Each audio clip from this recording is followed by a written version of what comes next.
নমস্কার, সবাইকে স্বাগত আমার চ্যানেলে। বিএড এর থার্ড সেমিস্টার লার্নিং ডিজাইনে আজকের ভিডিওতে আলোচনা করব। আর আজকে তোমাদের সাথে ম্যাথের অর্থাৎ গণিতের লার্নিং ডিজাইন নিয়ে আলোচনা করব এই ভিডিওতে। এর আগে গণিতের লার্নিং ডিজাইন আরও কিছু আপলোড করা হয়েছে, সেটা তোমরা প্লেলিস্ট চেক করলেই দেখতে পাবে। সেখান থেকে তোমরা অবশ্যই পরপর লার্নিং ডিজাইনগুলো সমস্ত কিছু পেয়ে যাবে। যারা চ্যানেলটিতে নতুন আছে অবশ্যই বলবো চ্যানেলটি সাবস্ক্রাইব করে দিও এবং ভিডিওটি ভালো লাগলে একটা লাইক করে দিও।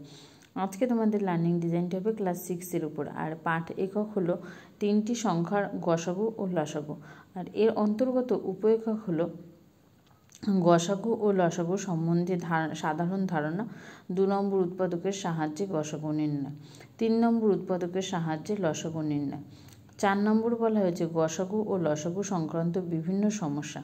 আর আজকের ভিডিওতে যেটা নিয়ে আলোচনা করব সেটা হলো উৎপাদকের সাহায্যে লসাগু নির্ণয়। দেখো স্টার মার্কস করা আছে, তোমরা আজকের পাঠে নামটা লিখে নেবে। প্রথমে কি বলা হয়েছে, শিখনের লক্ষ্য উদ্দেশ্য। স্মরণ করার থেকে বলা হয়েছে লসাগু এর সংজ্ঞা বলতে পারবে। তারপরে অনুধাবন করার মধ্যে বলা হয়েছে উৎপাদকের সাহায্যে লসাগু নির্ণয়ের প্রত্যেকটি ধাপ ব্যাখ্যা করতে পারবে। লসাগু এর সঙ্গে সংখ্যাগুলোর সম্পর্ক ব্যাখ্যা করতে পারবে। উৎপাদকের সাহায্যে লসাগু নির্ণয়ের সমগ্র পদ্ধতিটি ব্যাখ্যা করতে পারবে। উৎপাদকের সাহায্যে যে কোনো 3টি প্রদত্ত সংখ্যার লসাগু নির্ণয় করতে পারবে। এরপরে আছে প্রয়োগ করা। প্রয়োগ করার মধ্যে বলা হয়েছে লসাগু সংক্রান্ত যে কোনো নতুন সমস্যা সমাধানের জন্য উৎপাদকের সাহায্যে লসাগু নির্ণয়ের পদ্ধতি প্রয়োগ করতে পারবে। একটি সমস্যা নিম্নে আলোচনা করা হলো, যার ভিত্তিতে প্রয়োগের উদ্দেশ্যগুলো চিহ্নিত করা হবে।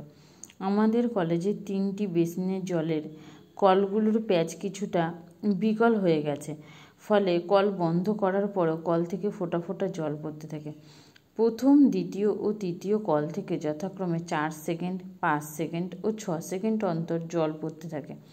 আজ বিকেল 5টায় 3টি কল থেকে একসঙ্গে 1 ফোঁটা জল পড়ার কতক্ষণ পরে আবার একসঙ্গে 3টি কল থেকে জলের ফোঁটা পড়বে।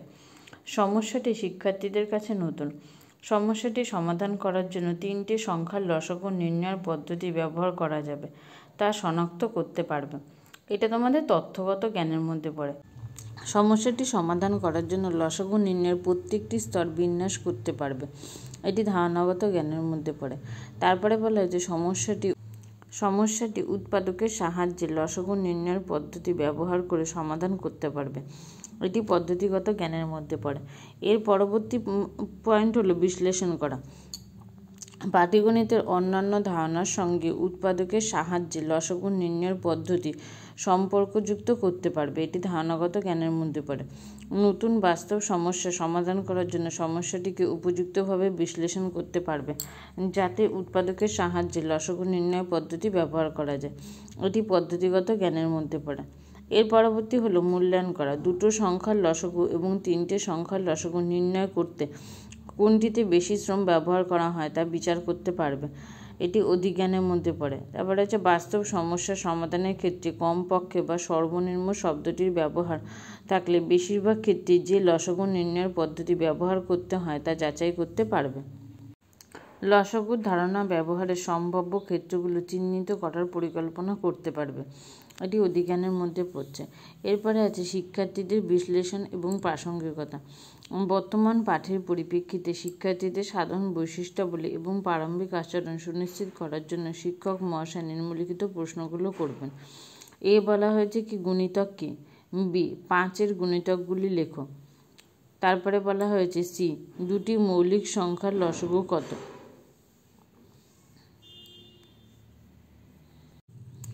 এরপরে বলা হয়েছে যে শিক্ষণ সহায়ক উপকরণ নির্বাচন এবং প্রস্তুতিকরণ, অর্থাৎ কী কী শিক্ষণ সহায়ক উপকরণ লাগবে। পাঠ্যপুস্তক, গণিত প্রভা 6ষ্ঠ শ্রেণী, পশ্চিমবঙ্গ মধ্যবিত্ত শিক্ষা পর্ষদে।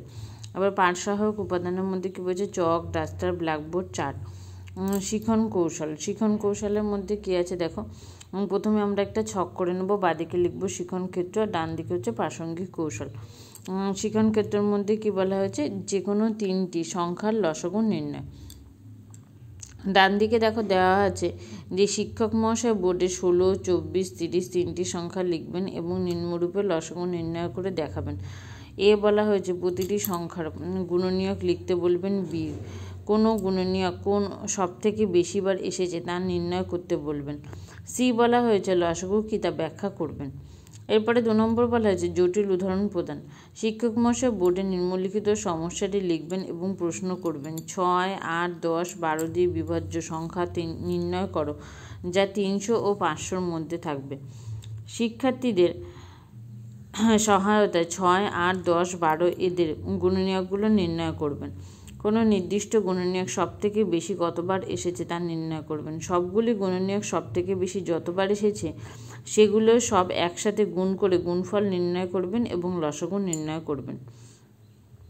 এবার 300 ও 500-র মধ্যবর্তী লসাগু দ্বারা বিভাজ্য সংখ্যা নির্ণয় করবেন। বলা হয়েছে লসাগু সংখ্যাটির গুণিতক নির্ণয় করবেন যেগুলি বা যেটি 300 থেকে 500-র মধ্যবর্তী হবে। এর পরবর্তী পয়েন্ট হলো মূল্যায়নের নকশা। মূল্যায়নের নকশার মধ্যে কি বলা হয়েছে দেখো, ওয়ার্কশিট। লসাগু নির্ণয় করো। লসাগু নির্ণয় করতে বলা হয়েছে 4 টাকা 20 পয়সা, 5 টাকা 60 পয়সা ও 6 টাকা 30 পয়সা। 2 নম্বর বলা হয়েছে 5834 থেকে কোন ক্ষুদ্রতম সংখ্যা বিয়োগ করলে বিয়োগফল 20, 28, 32, 35 দিয়ে বিভাজ্য হবে। 3 নম্বর বলা হয়েছে 28, 33, 42 ও 77 দ্বারা বিভাজ্য যে সংখ্যাটি 98,765 এর নিকটতম তা নির্ণয় করো। অর্থাৎ পুরো বিষয়টি পড়ানোর পর শিক্ষার্থীদের জন্য বাড়িতে এই কাজটি দেওয়া হবে যাতে তাদের কতটা এই বিষয়ে তারা শিক্ষা অর্জন করেছে সেটা বোঝার জন্য।